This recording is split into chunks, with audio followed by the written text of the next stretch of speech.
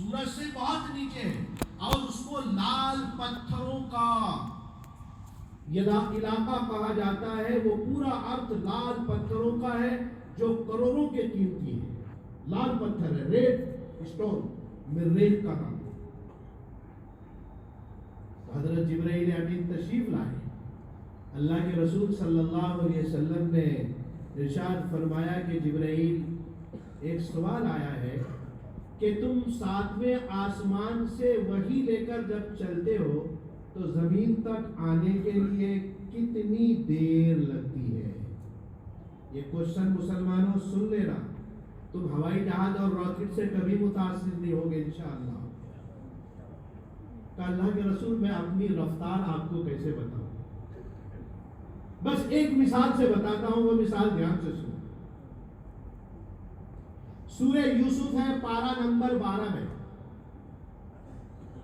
پڑھیے قرآن شریف. ابھی مجھے دوستوں نے بتایا کہ شولاپور میں ہم نے سروے کرایا بہت بزرگ والدین کا. کسی سے پوچھا آپ نے قرآن کب پڑھے تھے؟ کسی نے کہا بچپن میں پڑھے تھے، آج تک ہاتھ نہیں لگائے. کسی نے کہا 10 سال ہو گئے، آج تک ہاتھ نہیں لگائے. یہ کتنی ہماری بد نصیبی ہے. جس کو ہاتھ لگانا تھا تو اس کو چھوڑ دیے، اور جس کو چھوڑنا تھا تو چشمہ لگا کر پڑھ رہے. ہاں، اس وقت تک آپ ناشتہ چائے نہیں کرتے جب تک ساروبات اور پنیہ نگری نہ پڑھ لیں. اگر آنکھ سے نظر نہیں آ رہا تو پوترے سے کہنے میں چشمہ لاؤ، اور اگر لانے میں دیر کر دیے تو 10 گالیاں اس کو دے دیتے. اب تک لایا نہیں، مردہ، تجھے چشمہ بھی نہیں ملا. ہاں ہاں، اس میں جھوٹ چھپا ہوا ہے، اس میں مکاری چھپی ہوئی ہے. اس پرنٹ میڈیا کا کوئی اعتبار نہیں. اس کو پڑھنے کے لیے اتنے بےتاب اور مطالعے ہو جاتے کہ اولادوں کو کوسنے لگ جاتے، گالیاں دے دیتے. پیپر نہ لانے والوں کو کتنی گالیاں دیتے. جنازے آج لایا ہی نہیں، اس کے بعد پر کیا ہے، اب تک پیپر گھر میں نہیں آیا. جس خبر کو اللہ نے کہا ہے احسن القصص بما اوحینا الیک، سب سے سچی خبر قرآن ہے، جو کل کی بھی ہے اور آج کی بھی ہے. اس کو پڑھنے کا ہمارے پاس ٹائم نہیں ہے. اللہ معاف کرے.